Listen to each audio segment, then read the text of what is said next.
Hi, everyone. Today, our word is journey. What is your journey? Well, let's find out. I invite you to start your journey on working on your breathing, and we'll find out where that leads. So let's hop on the train, and I'll meet you in sitting. Find a comfortable seat. All right, so yeah, I invited you to hop on the train because we are going to really work on what I call a train breath. And yep, it's kind of just made up. It's not like you can look it up in any books. But what that comes from is, I will walk you through the process, and then you'll find out what that process is and how the name came about.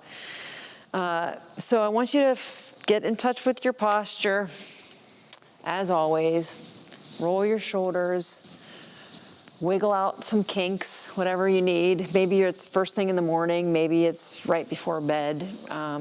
So you're either trying to relax because you're anxious about something, or you're trying to get some energy because you're too sleepy, or maybe neither. Maybe there's something else going on and you just need some distraction. Whatever the case may be, we're all on our own journey. And we can come together and work on our breathing together. So I want you to take a breath, and we're going to do arms out. And then as you exhale, reach them up. Shoulders down. Breathe out. I'm sorry, breathe in. Apparently my journey is all mixed up. And then exhale, hands down. And inhale, arms out. And exhale, arms up. Touch the fingertips if you can. Inhale. And exhale as your arms come down. Sync up with the breath. Breathe in.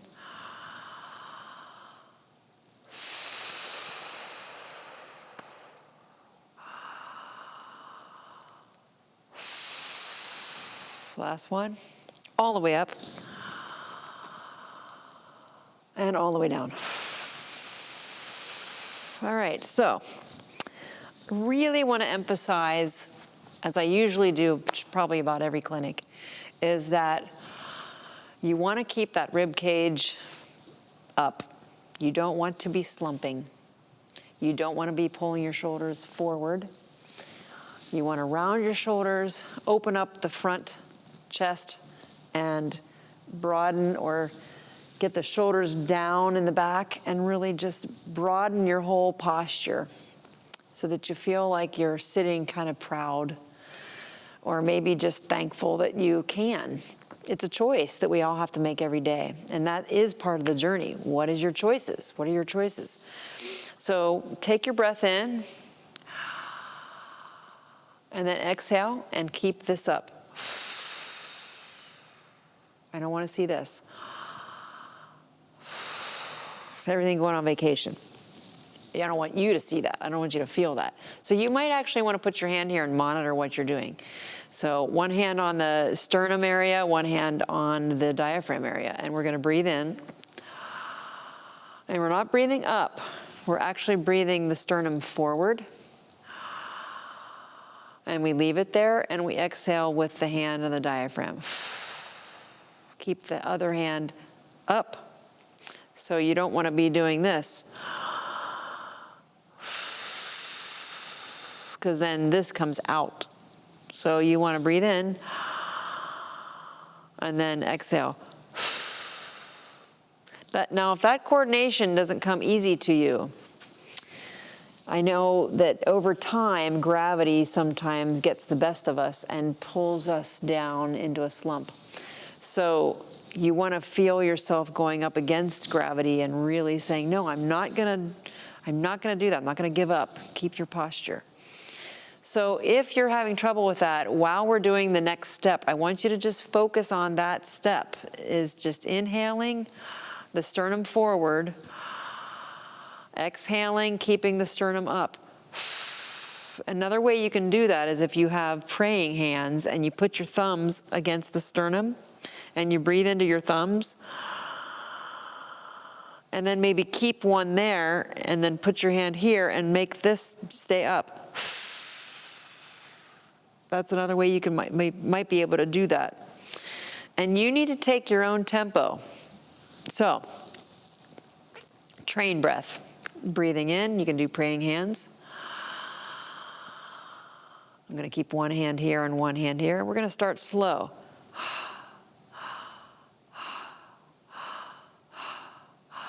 Faster, faster, faster. You're going to breathe less.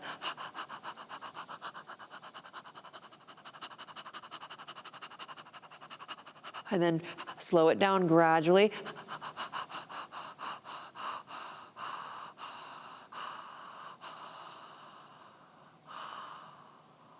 And you don't want the whole sternum and the whole rib cage to suffer.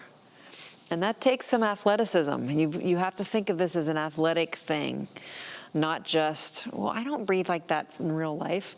No, this is kind of like breathing for singing, breathing as if you're going to be running a marathon. I mean, when we walk to the mailbox every day, we're not thinking, oh, I got to get my legs in shape to walk to the mailbox. But if we're running a marathon, we have to kind of train for maybe even a year or two for something like that. And it's the same two legs. So yes, breathing for living is one thing, but breathing for singing, breathing for if you have a high-powered job where you're needing your voice all the time and you're maybe finding yourself getting hoarse, you've got to see, number one, if you even have any control of your breathing. And number two, you want to just try this and see if this could be a tool that you could put in your toolbox to use when you're out on your job, whatever that may be. Or just for good health, just having good health, because I know that is also really good. This is good for that. So we're going to do another one. Praying hands, breathing into to the thumbs. And exhale slow.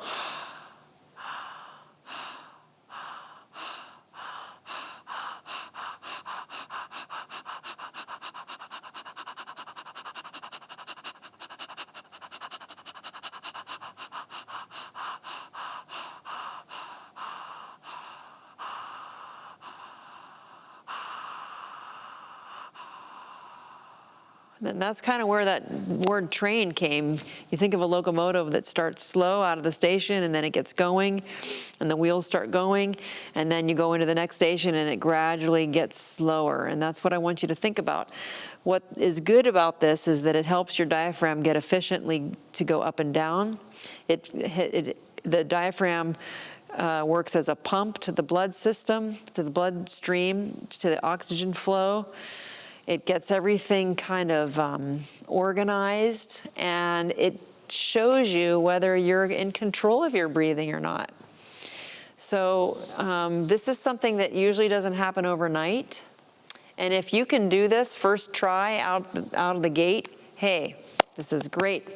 Just do it every day on purpose.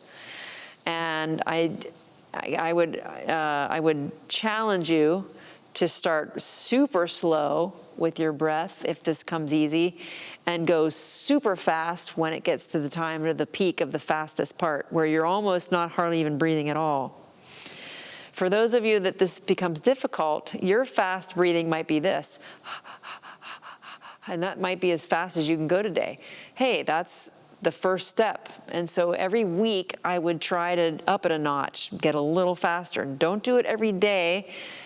In other words, keep your goals attainable. You are on your own journey. You're not on anybody else's journey. You don't have to do what I'm doing. You don't have to worry about somebody else. You're in your own thing. You're doing your own thing. So you take your time learning this, and you take your time working through it, and get to those faster breathing spots on your own time. Like, let it evolve. In other words, don't rush. Okay. And the reason I'm babbling on not only is to talk to you about how to do it, but also to give your body a rest in between each time you do this. because the body can reboot, and then hopefully the next time will get a little easier. So here we go. You're thinking, good, Wendy, you can stop talking now. All right, here we go. Breathe in. Leave one hand there and go.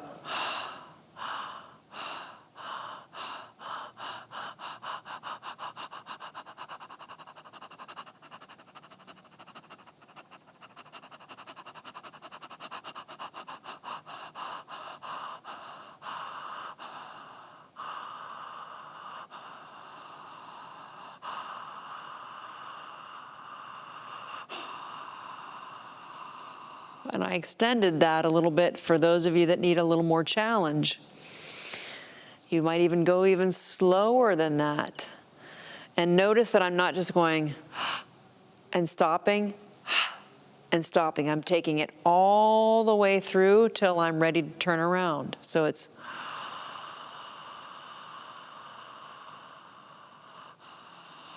so the breath never stops moving.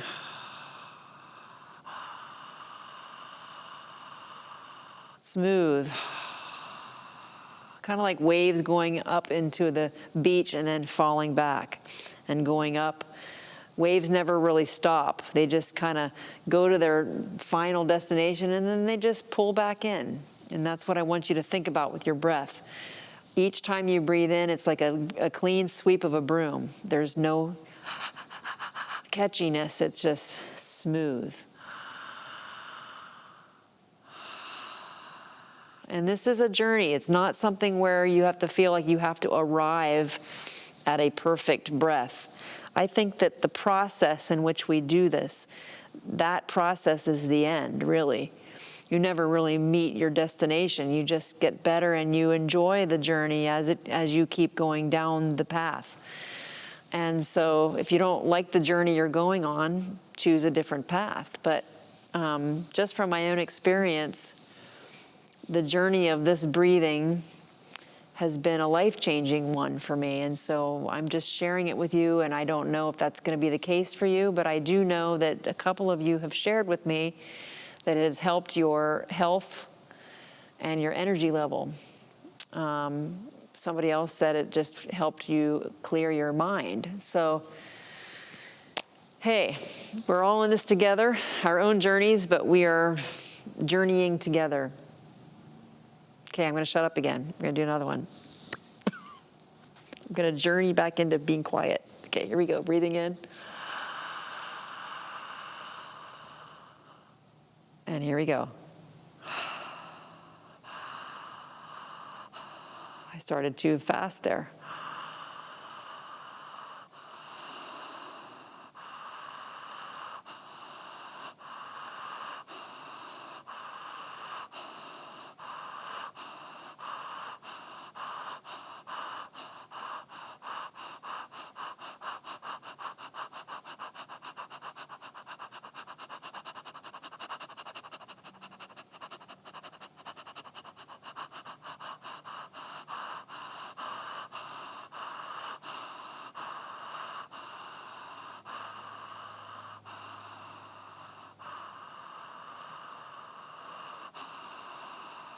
And you might have done 2 or 3 if your train is shorter. But you help me practice it better so that I can demonstrate. And I want you to feel that way too. When you're turning on your computer and you do these things, try to do them in your own home as if somebody else is monitoring you and checking to see how you're doing with your setup and how your boundaries that you're putting for yourself. Are you arching, that kind of thing? Just kind of parent yourself or teach yourself at arm's length. Try to look at yourself at arm's length. Another way you can do this is to have the computer on and also have a mirror to the side so that you can refer to your posture. Is your shoulders slumping? When you're exhaling, are you collapsing? Because sometimes you won't notice it unless you see it in the mirror. Dancers need mirrors so that when their arms are out, they're not having their thumbs stick up, unless it's a style choice. But usually a dancer their arms are a little more graceful and their thumbs are a little more hidden, but you don't really notice that unless you see the girl in the mirror or the man in the mirror doing that. So use the mirror as kind of a road or a path while you're going down your journey. Okay, we're gonna do one more and then we'll call it a day. And I would suggest, if you can't do it every day, of course, in a perfect world, I'd love for you to do this every day, a couple of times a day. But if you can get to this 3 or 4 times a week, that would be so good for you. You might use it as a jump start in the morning. You might use it as a bedtime relaxation. You might do it for anxiety or for clarity, whatever. It's good for a lot of things. Or before you have to sing somewhere or talk. All right. So, you know what? Why don't we do 1 or 2 more and we'll do it in standing. So I'll meet you in standing. Get some water because it's very drying. I'll meet you in a minute. Okay, so here we are standing. We're going to do a couple more train breaths standing. Let's just kind of go back out, breathing in, exhale.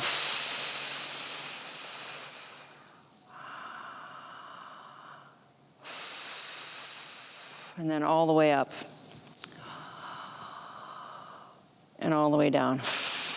I don't know about you, but in the heat, I know it's been really hot lately, that whole train breath put me into a little bit of a sweat. So I'm hoping that you are feeling athletic doing this. That's what I want you to feel, is more like an athlete rather than, you know, something where this is just an academic thing as a method. It's just, no, you're just actually, like any other muscle of the body, you're working the diaphragm muscle really well, actually, and you're getting control of it. So, all right, shutting up. We put our hands praying here like this, and we breathe in, and we go.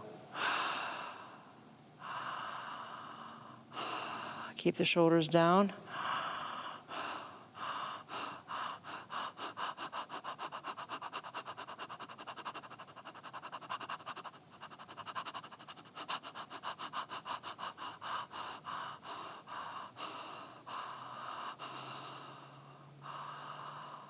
And, you know, I didn't even think about talking about how you set it up first when you're standing, but you don't want to be arching. You want to keep things a little bit more grounded from the back and pulled, not pulled, but kind of feel like there's an energy coming from the ground all the way up through the front body and then grounding through down through the back body. Hope that makes sense to you. But it's more of this rather than this, obviously. You want to roll your shoulders back and down. And even if you want to go even a step further, you can put the thumbs, keep your palms facing back, put the thumbs about the seam of your pants or where they would be, and bend your elbows slightly. I don't know if you've ever seen military women and men when they stand. Their hands are like in a very soft fist, and their shoulders and their elbows are behind them slightly. But it's not it's not rigid. It's direct, but there's a softness to it. So if you keep that going, and then you start again, it almost puts you in the right position without you having to worry about it.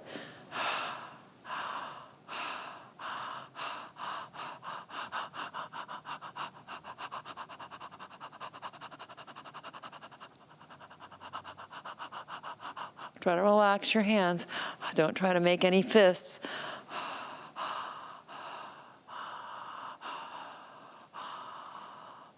And hopefully over time, that won't feel like such a chore to get everything back where it should have been in the first place before gravity got to us. So anyway, I hope that helps today. And I encourage you to continue on this journey, whether it be easy, hard, boring, exciting, helpful, and share it. People that you know that might need some help with their breathing. Maybe they have a little bit of asthma. Maybe there's some posture that they're needing to improve, or they're wanting to improve. Maybe you know somebody that's on their feet a long time during the day, or somebody that's been having to wear masks for a long time during the day. These are all good for all people. So stay on your train, stay on your journey. Don't let anybody talk you out of your journey that you're on if it's a good one. And I wish you the best in your life, in your journey, and in your breathing. And I'll see you next time.